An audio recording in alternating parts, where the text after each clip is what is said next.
Hello तो नमस्कार दोस्तों, आपको फिर स्वागत है इस चैनल में। चलिए एनसीईआरटी का क्लास 10 का शुरू कर रहे हैं। प्रश्नावली 1.2 इस मतलब चैप्टर बनाने से पहले कुछ इसका फॉर्मूला है, कुछ थ्योरी है। चलिए उसका कुछ समझते हैं, तो फिर एक्सरसाइज को बनाते हैं। देखिए, इसे सबसे पहले बनाने से पहले यहाँ क्या दिया, अभाज्य गुणनखंड। अभाज्य संख्या किसे कहते हैं? वह संख्या जो स्वयं और खुद से कटे हुए से अभाज्य संख्या कहते हैं। जैसे अभाज्य संख्या हो गया, एग्जाम्पल में 2 हो गया, 2 से लगेगा, 3 से लगेगा, 5 से लगेगा, 7 हो गया, 11 हो गया, ये आपके पास हो गया 13। कोई दिक्कत? ये से संख्या देखिए, 2 खुद से कट रहा है और 3 भी खुद से काट रहा है और 1 से कट रहा है और 7 खुद से काट रहा है और फिर 1 से काट रहा है। ये आपका अभाज्य संख्या हो गया। फिर यहाँ देखिए, सबसे पहले 2 से लगाइए, 2 से लगाइए, कितना हुआ? 2 से लगाइए 6 हुआ। फिर यहाँ कितना हुआ? 2 दूना 4, 2 25 10, 625 हुआ।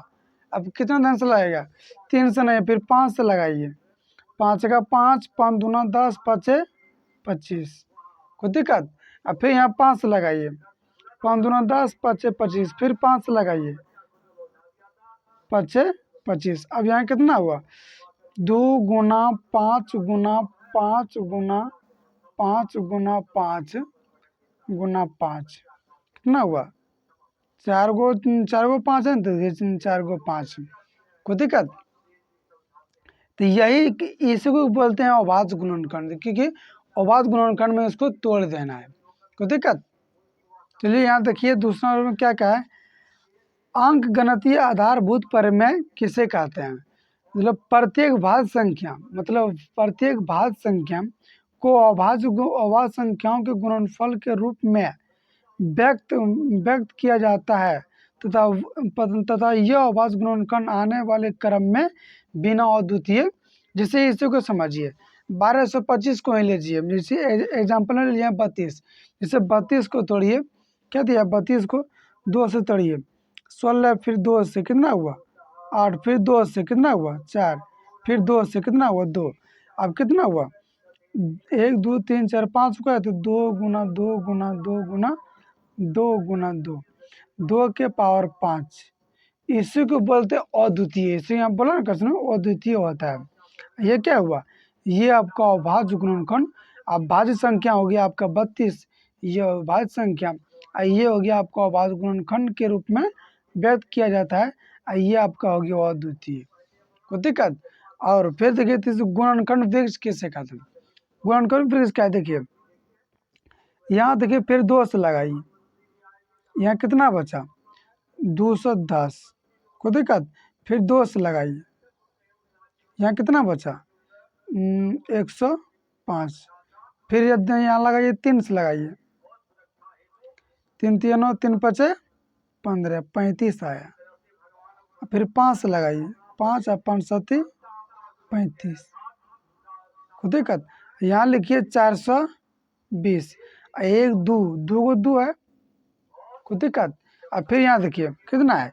3 है, फिर 5 है, फिर 7 है।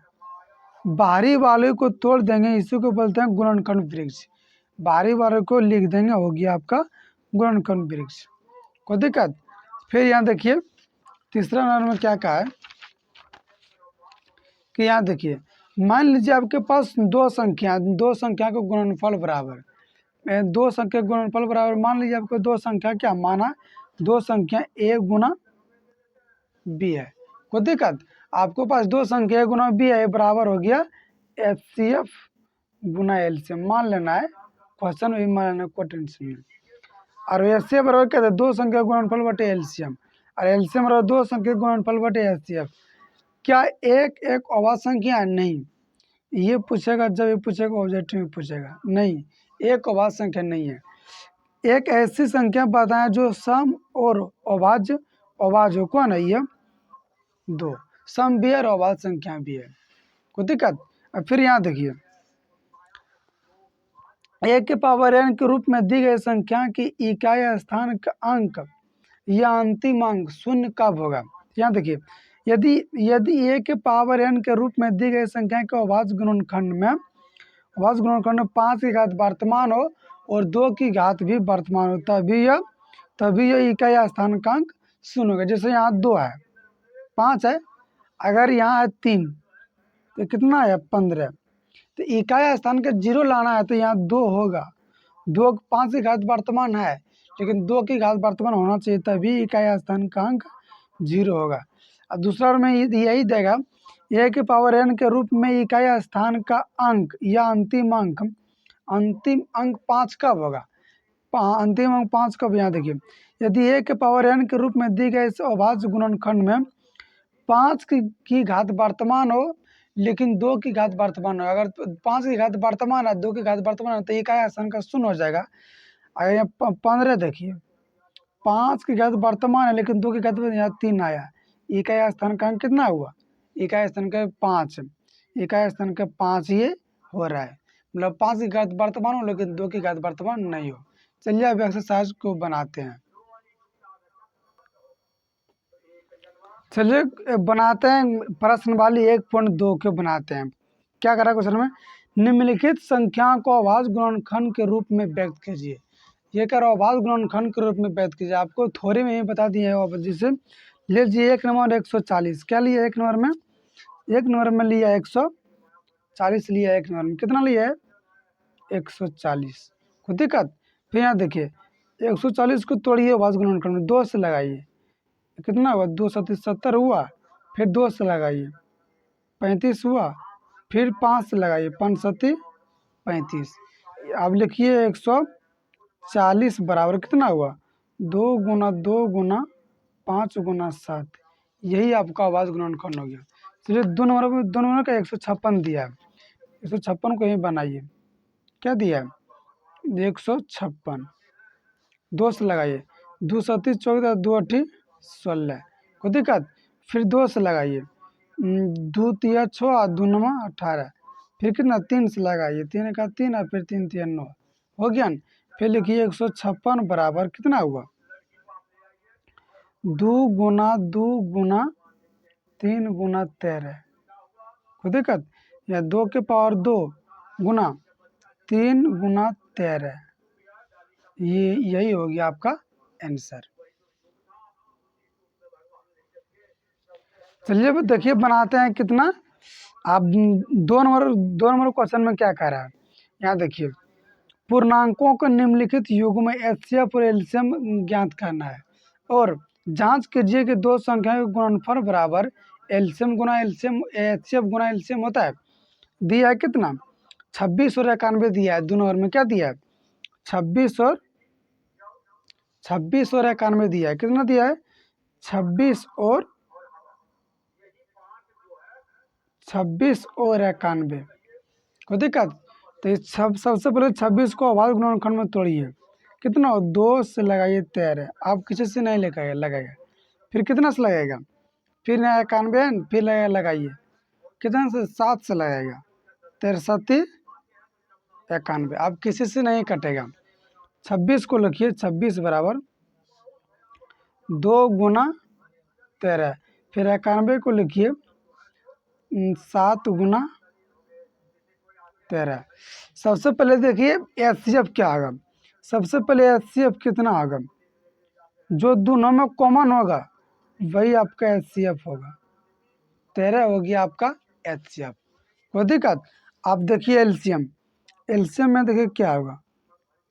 जो दोनों में कॉमन है वो तो रहेगा ही रहेगा। अब बाकी कौन बचा था? बच गया था कितना? 2 गुना 7 बच गया था। लिखिए 26 गुना 7, यहाँ कितना हुआ? 7 से 42 को 2 बाकी 4, 7 दूना 14 4 18, ये आपका 182 हो गया। आप यहाँ जांच करने के लिए क्या करें कि इसके जांच कीजिए कि दो संख्या का गुणनफल बराबर एचसीएफ गुना एलसीएम। तो यहाँ देखिए दो संख्या को गुणनफल यहाँ दे जांच में लिखना है, सत्यापित में लिखना है, सत्यापित में लिखना है दो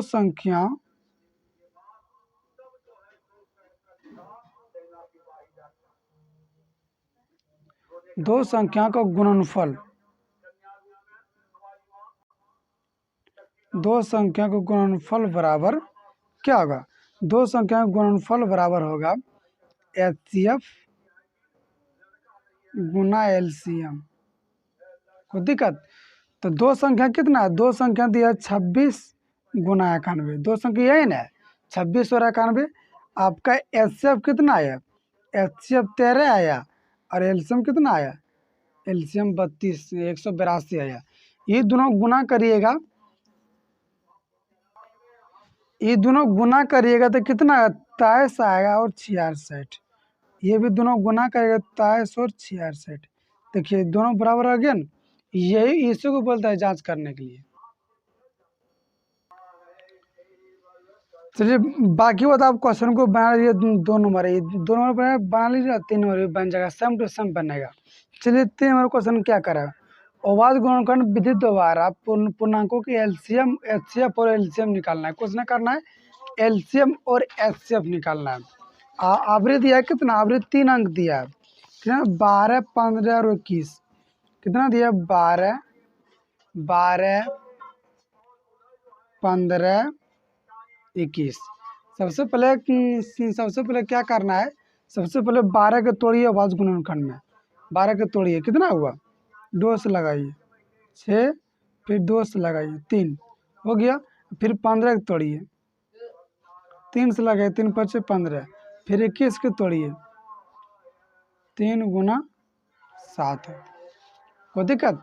अब यहाँ लिखिए 12, लिखिए 12 बराबर कितना हुआ? 2 गुना 2 गुना 3। फिर यहाँ लिखिए 15, 3 गुना 5। फिर यहाँ लिखिए 21, 3 गुना 7। अब इसका HCF कितना आएगा? HCF इसका होगा, देखिए यहाँ कितना होगा इसका HCF? इसका HCF होगा जो तीनों में मिल रहा है। तीनों में देखिए, तीनों में 3 3 मिल रहा है ना? तो इसका HCF हो गया 3। कोई दिक्कत? आप LCM देखिए, LCM क्या होगा इसका? इसका LCM होगा, देखिए यहाँ देखिए दोनों जो 12 15 में जो कॉमन मिल जाएगा वो तो लीजिए। 3 नंबर कॉमन क्या है? 3, ये तो लिखाएगा। लेकिन 2 में भी जो कॉमन मिल जाएगा तो एगो लिखेंगे। 2 में अगर 2 कॉमन मिल गया तो तब लिखेंगे, सिर्फ लिखेंगे 2। लेकिन 2 नंबर कॉमन नहीं मिल रहा है तो सब लिखा जाएगा। 2 को है न, 2 भी लिखिए। एगो 5 बचा, फिर 7 बचा। कोई दिक्कत? 6 6 12, 12 25 60 और 7 6 42। ये आपका हो गया LCM। और बाकी बात दो दिया 2 17 23 21। इसका HCF होगा 1, क्योंकि ये तीनों अभाज्य संख्या। और इसका आप निकाल लीजिए क्योंकि 3 नंबर सेम टू सेम बनेगा। चलिए अब 4 नंबर क्वेश्चन को क्या करा, देखिए HCF 306 और 657 के HCF दिया है 9। ये आपको दिया है, तो आपका LCM ज्ञात करना। सबसे पहले यहाँ देखिए 4 नंबर क्वेश्चन में क्या दिया है? सबसे पहले दिया है, लिखना है सॉल्व में दिया है। क्या करना है? सॉल्व में दिया है। क्या दिया है? HCF दिया है, HCF दिया है 306 और 657 बराबर 9 दिया है। ये आपका HCF इतना दिया है, तो आपका LCM ज्ञात करना है। तो LCM कितना है? 306 और 557 का निकालना है आपका LCM। तो कितना आता है? तो दो संख्या का गुणनफल यानी A गुना B बराबर HCF। कोई दिक्कत? यहाँ देखिए 2 गुना कितना? 306 और गुना 657। और HCF कितना दिया है? HCF दिया है 9। अब थोड़े 3 तिया 9 और 3 का 3 और 3 दूना 6। फिर 3 से 3 तिया 9, 1 3 चौक 12, 34 गुना 657 गुना करिए, यही आपका आंसर हो गया। चलिए 6 नंबर क्वेश्चन क्या कर रहा है, देखिए 5 नंबर, जांच कीजिए कि किसी प्राकृतिक संख्या n के लिए संख्या 6 के पावर n 6 के पावर अंक 0 पर समाप्त हो सकती है? 0 पर कभी तो समाप्त होगा ना। देखिए सबसे पहले मान लीजिए 5 नंबर में क्या दिया है, 5 नंबर में सबसे पहले मानना है सॉल्व में, माना कि रियल नंबर को मानेंगे ऐसे, माना कि a बराबर 6 के पावर n, a बराबर 2 गुना 3, क्योंकि 6 का अभाज्य गुणनखंड क्या होगा 2 गुना 3 और कुछ ना होगा 6 के पावर n। 0 पर समाप्त कब होगा? अगर यहाँ 5 होता तो 0 पर समाप्त हो जाता, तब कोई दिक्कत नहीं था, 0 पर समाप्त हो जाता। लेकिन यहाँ क्या दिया है, 0 पर समाप्त होने के लिए आप यहाँ लिखना पड़ेगा। लिखिए, यहाँ लिखिए a के पावर n के रूप में दी गई अभाज्य गुणनखंड में 2 की घात वर्तमान है, लेकिन 5 की घात वर्तमान नहीं है। 5 की घात वर्तमान होगा तभी ये शून्य, 5 की घात वर्तमान नहीं आता है। एक a बराबर शून्य 2 गुना 3 शून्य के पावर n शून्य पर समाप्त नहीं होगा। शून्य पर समाप्त कब होगा? अगर यह 5 होता तो शून्य पर समाप्त हो जाता, ये नहीं होगा। चलिए 6 नंबर क्वेश्चन क्या कर रहा है, व्याख्या कीजिए कि इतना और इतना क्या भाज्य संख्या क्यों है। तो यहाँ देखिए 6 नंबर में क्या दिया है, 6 नंबर में दिया है आपका, देखिए 6 नंबर में दिया है, सोल्व में दिया है कितना 7 गुना 11, 7 गुना 11 गुना 13 प्लस 13। हो दिक्कत इसमें, देखिए कि इसमें क्या दिया है। तो यहाँ देखिए इसमें 13, यहाँ भी 13, सबसे पहले 13 कॉमा लीजिए, 7 गुना 11 प्लस 1, 13 गुना 78। कोई दिक्कत 13 11 77 अंतर 1 78, इसका गुना करिए, ये दोनों गुना किए तो ये 1024 तक, यही भाज्य संख्या है। अब इसी तरह इसको सबसे पहले यहाँ क्या करना है, यहाँ 5 है तो यहाँ भी 5 है, तो 5 कॉमा लेंगे, 5 कॉमा लेंगे, गुना करके जोड़ देंगे, फिर गुना कर देंगे, तो इसी तरह आएगा। तो इसी तरह फिर लिख देंगे, क्योंकि ये भाज्य संख्या है। कोई दिक्कत। अब फिर यहाँ देखिए 7 नंबर में क्या कर रहा है, किसी खेल के मैदान के चारों ओर वृत्ताकार पथ, इस मैदान के चक्कर लगाने में सोनिया को 18 मिनट लगा। कोई भी मैदान का चक्कर है, फिर यहाँ देखिए मैदान के चक्कर यहाँ है, सोनिया को लग गया 18 मिनट। यहाँ कोई दिक्कत, सोनिया को लग गया 18 मिनट चक्कर आरो, जबकि